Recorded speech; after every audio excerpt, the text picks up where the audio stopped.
Shalom, and welcome to Eitz Chaim, Tree of Life.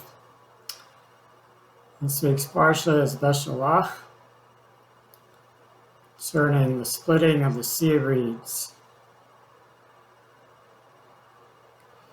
Moses stretched out his hand over the sea, and the Lord caused the sea to go back by a strong east wind all the night, and made the sea dry land, and the waters were divided.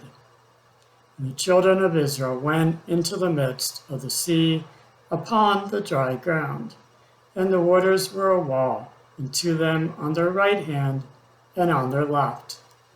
Exodus chapter 14, verses 21 through 22. If they came into the sea, why does the Torah write, they came unto dry land? If they came unto dry land, why does the Torah call it sea? Shemot Rabbah 21:10. The verse teaches that the sea was not split for them until they had set foot in it, while it was still sea up to the level of the nostrils, to demonstrate their faith.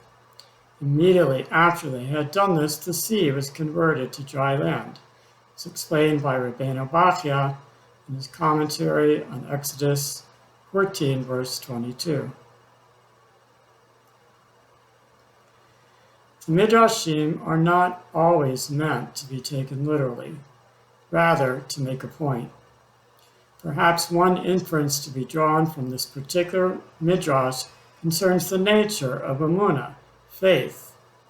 While the faith required by Bnei Israel to enter into the narrow passage created in the midst of the sea is comprehensible, and even greater faith would have been required if they began to enter the water even before the splitting of the sea.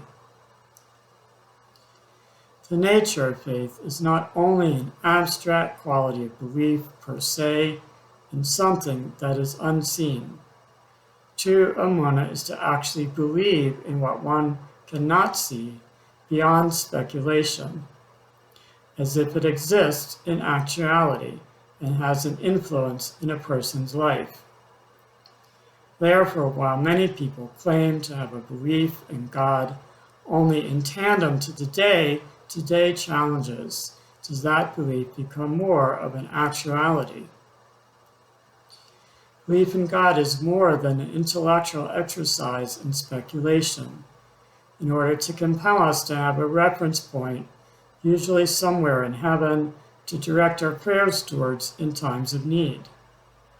The nature of faith denotes an interface between a person's belief system and practice, not as something removed from a person's life, compartmentalized in a region of the mind wherein a disconnect exists to that person's practical existence.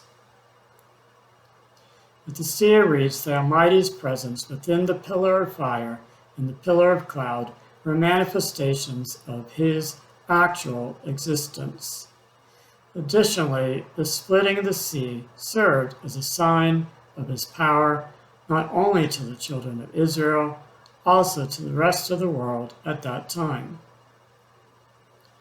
The existence of God, the manifestation of his presence, and the signs of his interaction in this world are not as easily found in our lives, surroundings, or greater environmental milieu.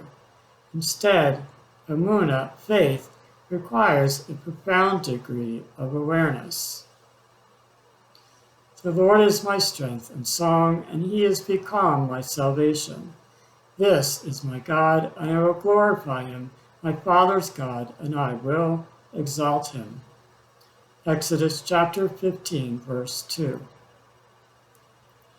The Midrash states that even a lowly handmaid saw more at the Sea of Reeds than the prophet Ezekiel saw in his visions.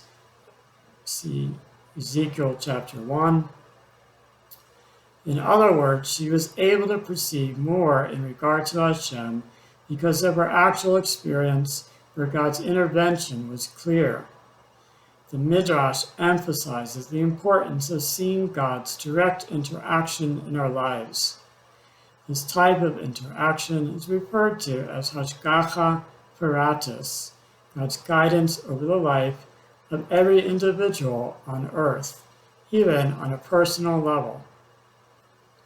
Once we begin to open our eyes to this truth, then our belief will take root in our soul. Shabbat Shalom.